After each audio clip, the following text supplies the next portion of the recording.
खूप आभार। अखेर मोदी सरकारमध्ये केंद्रीय मंत्रिपदी निवड झालेली आहे आणि आज ते संध्याकाळी पंतप्रधान नरेंद्र मोदींसोबत मंत्री म्हणून शपथ घेत आहेत। शपथविधीसाठी आपण पाहतोय की प्रतापराव जाधव यांचं कुटुंबीय जे आहे दिल्लीमध्ये दाखल झालेलं आहे। खरं तर कुटुंबातल्या प्रत्येक सदस्याच्या मनामध्ये धाकधूक असते की नाही कुटुंबातला सदस्य मंत्रिमंडळामध्ये पोहोचणार की नाही, मात्र अखेर हे सगळे कुटुंबीय दिल्लीमध्ये दाखल झालेले आहेत। सुरुवातीला त्यांची पत्नी राजश्रीताई जाधव आपल्याबरोबर आहे, आपण त्यांना विचारणार आहोत। मला सांगा की आतापर्यंत तुम्ही त्यांची राजकीय कारकीर्द कशी पाहिलेली आहे, आता ते आज मंत्री झालेले आहेत, कसं वाटतंय? मंत्री झाले आम्हाला खूप आनंद वाटते। आज आमच्या याच्यात खूप आनंदाचा दिवस आहे।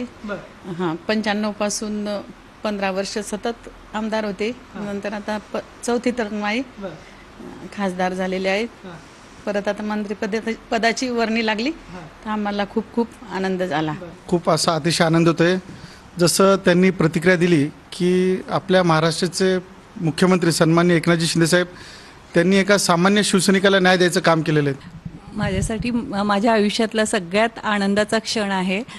बाबा परत आता मंत्रिपदाची दुसऱ्यांदा शपथ घेत आहेत। हे याआधी आमदार म्हणून त्यांनी मंत्रिपदाची शपथ घेतली आहे, आता खासदार म्हणून केंद्रात मंत्रिपदाची शपथ घेत आहेत। खूप आनंद होतो की पहिल्यांदाच मी पाहते आहेत घरात आल्यापासून मंत्रिपदाचं, आणि खूप आनंदाचा क्षण आहे माझ्यासाठी। कॅमेरा पर्सन विनोद कुमार सह मी प्रदीप कापसे, TV9 मराठी, नवी दिल्ली।